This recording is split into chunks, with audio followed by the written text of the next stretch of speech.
Hey there guys, Dan Dix here reporting for Press for Truth, coming at you today here at the top of the steps at the Art Gallery in downtown Vancouver, and I am joined by none other than Lauren Southern of TheRebel.media, and if you guys don't know who she is, well, you really ought to. Just a few weeks ago, she put out a really great video that went mega viral, pointing out just the insanity of the third wave feminine movement, and that video has actually gone on to cause a little bit of controversy on its own in regards to the Libertarian Party's response to that. So I want to get your thoughts on that. But first of all, Lauren, I mean, that took a lot of guts to get up there and do that, to hold that sign up there.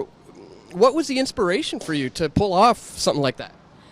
Well, I was shaking before I went up there. I was quite nervous, but my gut told me no one ever challenges these people. No one ever goes into their space and holds up a sign and says, you are perpetuating lies. You are perpetuating, you are being disingenuous by saying we live in a rape culture and the majority of people support rapists, the government supports rapists. That's just not what happens.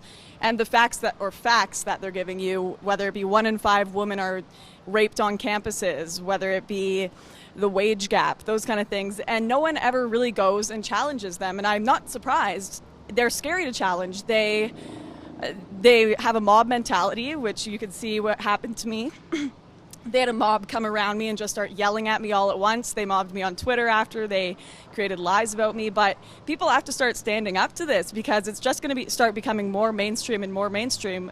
You're seeing it in academia with professors perpetuating feminist literature and feminist ideologies. You're seeing it in government too. You look at Hillary Clinton's campaign ads. So people think this is just a vocal minority, but really, even if it is a vocal minority, they are gaining traction in education and politics, in the workforce with affirmative action. So it's not whether or not this is a vocal minority or not, it's the fact that they have influence, and that's scary.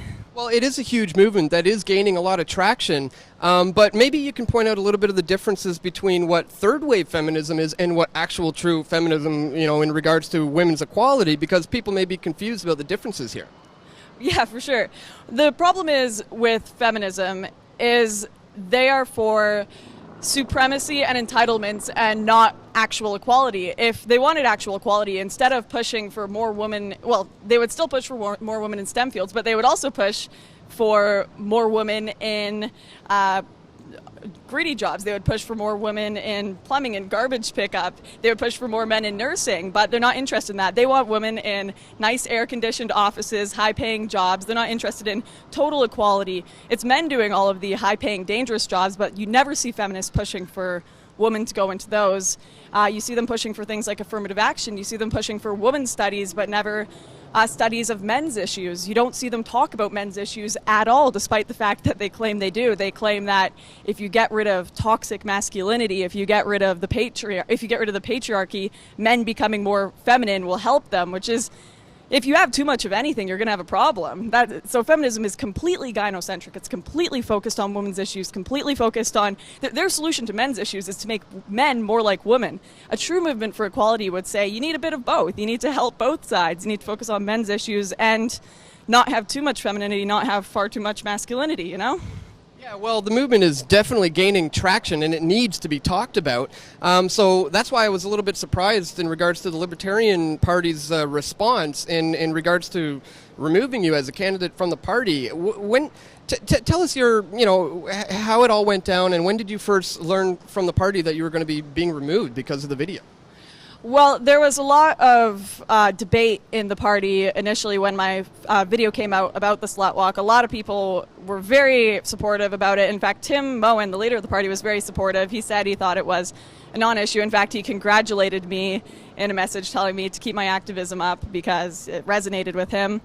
It's just we had individuals like the president of the party, vice president of the party, and other social justice warriors, in a sense, that were libertarian that spoke out very vocally against what I had done and asked for me to be put on the chopping block right away, which I don't understand. I would be fine if a feminist in the party went and held up a sign saying there is rape culture at a men's rights rally, because that is freedom of speech. That is their right. And they aren't saying that they are representing. I never said that was the libertarian viewpoint. The libertarian viewpoint is anti-statism and freedom of speech for all, so I can go and be anti-feminist as well as a libertarian.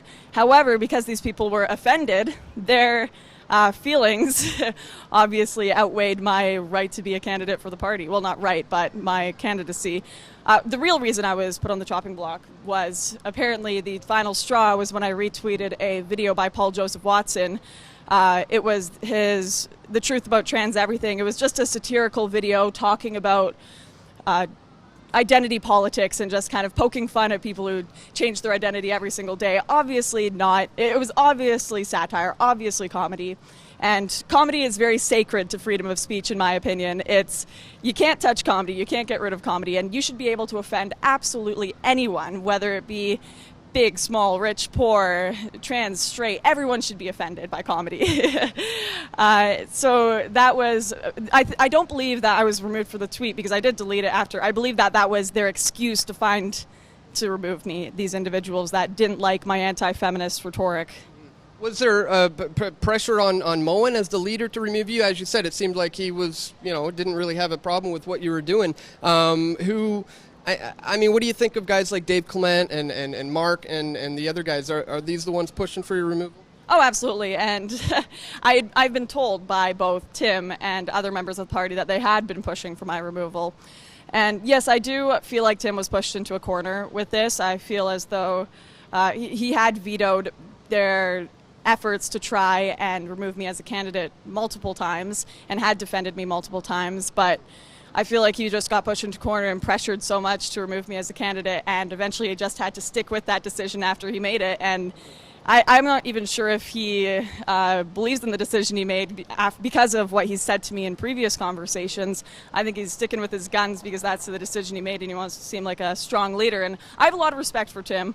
I do. I like the guy personally. I just feel like he's kind of had he's kind of had a lot of people telling him a lot of things about almost what is it? I'm looking for it. Kind of tricking him, I don't know, telling him to focus on these social justice issues instead of just the main core of libertarianism, and telling him that their hearts and minds mentality is more important than the freedom of speech of candidates. And he's kind of gone with that hearts and mind mentality instead of freedom of speech, let's speak hard truths and everything. And I understand that, but hearts and minds is just another word for politically correct in my mind. Right, and when it comes to being politically correct, I find it slightly contradictory for the party to allow somebody like Jeff Berwick, and don't get me wrong, Jeff Berwick's a great friend of mine. I love the guy and all, but he's an anarchist who lives in Mexico, running in the Vancouver riding, which is great and all. But here we have someone like you who believes in the concepts of liberty and is for everything that the party is for. So it only makes sense to have you involved. If they were to offer you reinstatement, would you even be interested in being reinstated? The thing is, they keep claiming that they've offered me an option. They've put out their hand and said you can be a candidate again, but every time they offer that, it's an ultimatum. It's you quit Rebel Media, you stop talking about anti-feminism, you stop speaking your mind essentially and go with the toe the party line. You say this one narrative that we've got. For some reason it's okay to be a feminist in the party but not an anti-feminist, it seems, or at least not a vocal one like myself, which that's not an option for me. If they offered me a way back into the party and changed a bit of the leadership, changed the direction they were going, and focused purely on libertarian values and letting people still speak their mind and have their own opinions, I would come back and be a candidate.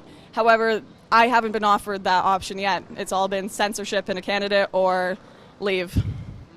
Well, perhaps we can hash this out, and maybe I'll throw that out there right now to Tim Moen, leader of the Libertarian Party of Canada. Perhaps you can come into the PFT studio and we'll have a bit of a discussion, a bit of a debate with Lauren, and we can hash this out and clear the air. Would that be something that you'd be interested in doing? I'd be totally up for a conversation with Tim. We've talked a lot, and it might be redundant because he's quite stuck in what he wants to do with the party, but if you were up for a live debate, I would totally be up to. But it seems like the leadership is kind of hiding right now. I know Mark Burnison deleted all his social media. The president, Ryan, has been silent.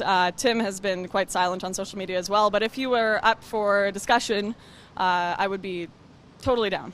Awesome. Well, I think it would be very wise of them to do so. What is the future for Lauren Southern in regards to politics and your activism? Well, especially in regards to your media productions.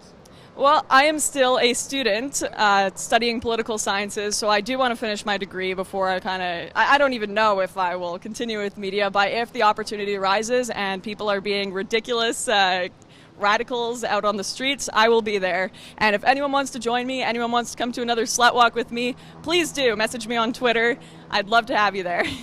Thanks so much for talking to us, guys. Check the links in the description to where you can follow Lauren on Twitter, and you can check out the video for yourself. Once again, thanks so much for talking to us here today. Sure. Thank you for having me.